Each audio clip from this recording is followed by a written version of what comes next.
and truly underway, because that was another disappointing day for your former club. Yeah, very disappointing. Again, too many mistakes, and it doesn't really look like a team.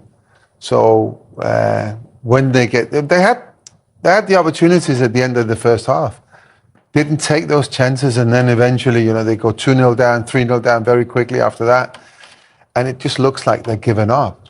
Just from that moment on, it just looked like the players individually tried to do something, I don't know, just to show them in a good light, but it's, again, just so disappointing. 3-0, 4 times they've conceded 3 goals. At home this season, and 2 of them now under Ruben Amorim. Let's have a look at the goals, Pete, because we'll start with the one I think that frustrates you the most. Another set play. Because it's simple, you just have to do your job. You get told what your job is, you do it in practice.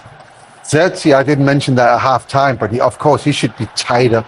But Bruno's not in the right position. He should be there either blocking the space or heading the ball if it comes in low. What he does is he goes forward and then he's out of the game.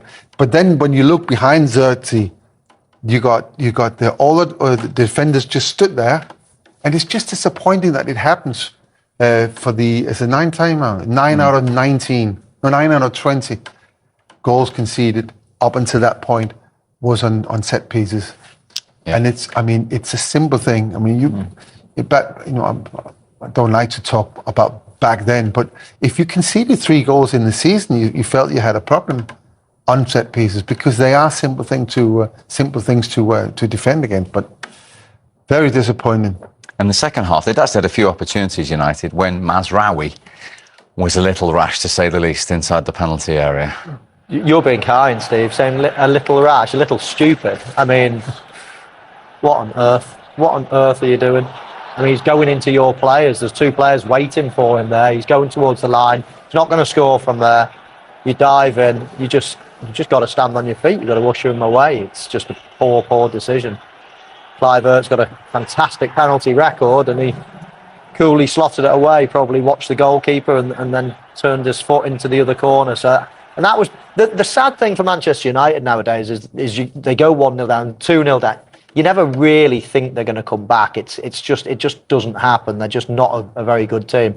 But what Amorim's got to make sure now, that's not a wasted game. Everyone can say, oh yeah, 3-0, we lost, no points and all the rest of it. But it can't be a wasted. He'll be watching with eagle eyes and making sure that these players that are not performing, they won't put on a red shirt again. And he's got to be that brutal and that ruthless. So wasted. Yes, you might not get any points, but something will just sink in there and think, okay, that's fine. We'll see what happens in a couple of weeks or 5 or 6 months. We should give credit to your former club as well, and Semenyo, who you spoke about prior to kick-off, getting another goal. Lovely move again. So it's an amazing move. I think it just sums up Bournemouth, to be honest.